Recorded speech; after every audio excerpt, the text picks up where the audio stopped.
মৰমৰ দশম শ্ৰেণীৰ ছাত্ৰ ছাত্ৰীসকল, তোমালোকৰ বাবে প্ৰস্তুত কৰা এই ভিডিঅ'টিলৈ স্বাগতম জনাইছোঁ আৰু আশা কৰিছোঁ তোমালোকে এই ভিডিঅ'টি খুব মনোযোগেৰে চাবা আৰু কথাখিনি আয়ত্ত কৰিবলৈ চেষ্টা কৰিবা।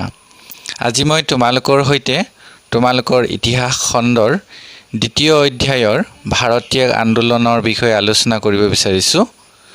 মৰমৰ ছাত্ৰ ছাত্ৰীসকল, তোমালোকে মনত ৰাখিবা, ভাৰতবৰ্ষৰ স্বাধীনতা আন্দোলনত ভাৰতীয় আন্দোলনটো হৈছে তৃতীয়টো বৃহৎ আন্দোলন।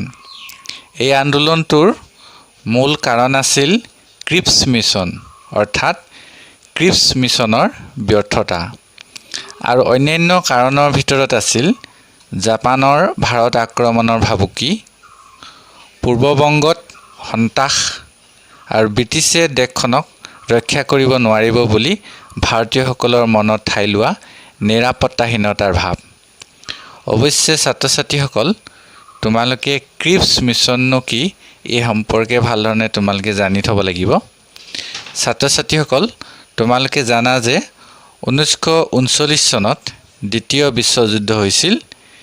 এই যুদ্ধৰ সময়ছোৱাত গান্ধী আৰু নেহেৰু আদি নেতাসকলে ভাৰতৰ সম্পূৰ্ণ স্বাধীনতাৰ প্ৰস্তাৱ গ্ৰহণ কৰিলে ভাৰতে ব্ৰিটিছক যুদ্ধত সহায় কৰাৰ প্ৰতিশ্ৰুতি দিছিল।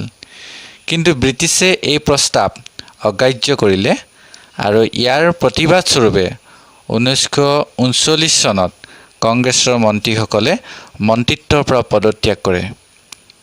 চৰকাৰক হেঁচা দিবৰ কাৰণে 1940 আৰু 1941 চনত কংগ্ৰেছে অৱশ্যে কেইবাটাও সত্যাগ্ৰহ কাৰ্যসূচীও গ্ৰহণ কৰিছিল। তোমালোকে মনত ৰাখিবা, সেই সময়ত ইংলেণ্ডত শ্ৰমিক দলৰ শাসন আছিল আৰু শ্ৰমিক দলে ভাৰতবৰ্ষৰ প্ৰতি কিছু সহানুভূতিশীল প্ৰদৰ্শন কৰিছিল। সেই সময়ৰ অৰ্থাৎ 1942 চনৰ মাৰ্চ মাহত ব্ৰিটিছৰ প্ৰধানমন্ত্ৰী আছিল উইনষ্টন চাৰ্চিল। অৰ্থাৎ উইনষ্টন চাৰ্চিলে ভাৰতবৰ্ষৰ বিপদজনক আন্তঃৰাষ্ট্ৰীয় পৰিস্থিতিত তেওঁৰে মন্ত্ৰীসভাৰ এজন মন্ত্ৰী ছাৰ ষ্টাফৰ্ড ক্ৰিপছক ভাৰতবৰ্ষলৈ পঠিয়াই দিয়ে আৰু ইয়াকে ক্ৰিপছ মিছন বুলি কোৱা হয়। গতিকে তোমালোকে এই কথাখিনি মনত ৰাখিবা। আৰু ক্ৰিপছ মিছনৰ উদ্দেশ্য আছিল ভাৰতীয় ৰাজনৈতিক দলসমূহৰ লগত আলোচনা কৰি ইউৰোপত চলি থকা যুদ্ধত ব্ৰিটিছৰ পক্ষে ভাৰতবৰ্ষৰ পৰা সহায় আৰু সমৰ্থন লাভ কৰা। আৰু ব্ৰিটিছে গঠন কৰা এই ক্ৰিপছ মিছনৰ প্ৰস্তাৱত যুদ্ধৰ অন্তত ভাৰতৰ বাবে ডমিনিয়ন ব্যৱস্থাৰ এটা প্ৰস্তাৱ আগবঢ়াইছিল। আৰু আগবঢ়াইছিল প্ৰস্তাৱ তেনেকুৱা ধৰণৰ আছিলে, এখন সাংবিধানিক পৰিষদ আৰু প্ৰদেশসমূহৰ কাৰণে পৃথক সংবিধানৰ প্ৰণয়নৰ অধিকাৰ প্ৰদান কৰা হ'ব বুলিও ঘোষণা কৰা হৈছিল।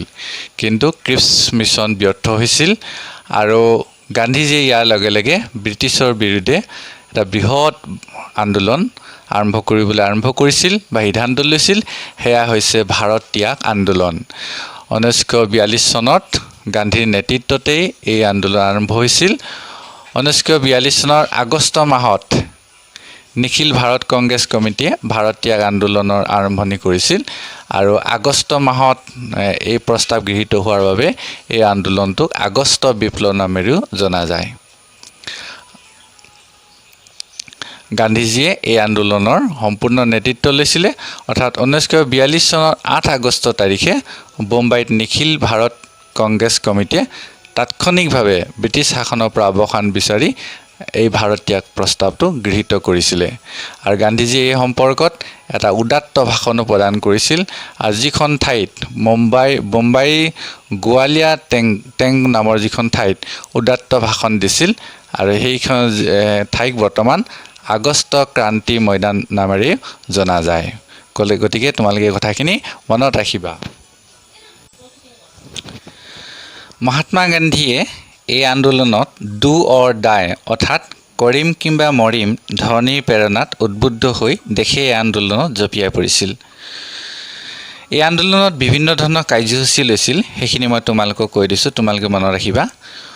এই আন্দোলনত সমগ্ৰ দেশতে হৰতালৰ লগতে বিদেশী সামগ্ৰীপূৰ্ণ দোকান ঘৰ ভাঙি চুৰমাৰ কৰা হৈছিল। ব্ৰিটিছ চৰকাৰৰ প্ৰতিষ্ঠান হিচাপে গণ্য কৰা ৰেল ষ্টেচন, আদালত, পুলিচ থানা আদিত জনসাধাৰণে আক্ৰমণ কৰিছিল। ৰেল লাইন ধ্বংস কৰাৰ লগতে টেলিফোন লাইনসমূহ কাটি দিয়া হৈছিল। কিছুমান ঠাইত আনকি স্বাধীন চৰকাৰো প্ৰতিষ্ঠা হৈছিল। বংগদেশ, বিহাৰ, উত্তৰ প্ৰদেশ, বোম্বাই, উৰিষ্যা আৰু অন্ধ্ৰপ্ৰদেশত এই আন্দোলনে ব্যাপক ৰূপ ধাৰণ কৰিছিল। দৰবাৰ, ছাটাৰা, বালিয়া, বালাচুৰ, তালচেৰ আদি ঠাই ব্ৰিটিছ শাসনৰ পৰা মুক্ত বুলি ঘোষণা কৰা হৈছিল আৰু তাত নিজাকৈ চৰকাৰ গঠন কৰা হৈছিল। যদিও এই আন্দোলন দীৰ্ঘম্যাদী নাছিল, ই ভাৰতীয়সকলৰ জাতীয়তাবাদী ভাৱধাৰাৰ গভীৰতা, সংগ্ৰাম আৰু ত্যাগৰ সামূহিক প্ৰদৰ্শনৰ এক অনন্য উদাহৰণ আছিল। স্বাধীনতাৰ জাতীয়তাবাদী সংগ্ৰামত জনসাধাৰণৰ এই স্বতঃস্ফূৰ্ত অংশগ্ৰহণে এই আন্দোলনক এক নতুন মাত্ৰা প্ৰদান কৰিছিল। ছাত্ৰ, মহিলা, খেতিয়ক আৰু শ্ৰমিকে এই আন্দোলনত গুৰুত্বপূৰ্ণ ভূমিকা গ্ৰহণ কৰিছিল। এই ঐতিহাসিক আন্দোলনটোৱে স্বাধীনতাৰ দাবীক জাতীয়তাবাদী আন্দোলনৰ তাৎক্ষণিক কাৰ্যসূচীলৈ পৰিণত কৰিছিল। ভাৰতীয় আন্দোলনৰ পিছত ভাৰত স্বাধীন হোৱাটো এক প্ৰকাৰে নিশ্চিত হৈ পৰিছিল। ব্ৰিটিছ চৰকাৰৰ লগত কেৱল ক্ষমতা হস্তান্তৰ কৰাটোহে বাকী আছিল। সেয়েহে ভাৰত ত্যাগ আন্দোলনৰ কাৰ্যসূচীটোক ভাৰতীয় স্বাধীনতা সংগ্ৰামৰ এক মাইলৰ খুঁটি হিচাপে সাব্যস্ত কৰিব পাৰি। গতিকে মৰমৰ ছাত্ৰ ছাত্ৰীসকল, তোমালোকক আজি এই বিষয়টোৰ অৰ্থাৎ ভাৰতীয় আন্দোলন সম্পৰ্কে যিখিনি কোৱা হ'ল, আশা কৰিছোঁ তোমালোকে এইখিনি ভিডিঅ'টো চাই বুজিবলৈ চেষ্টা কৰিবা। ধন্যবাদ।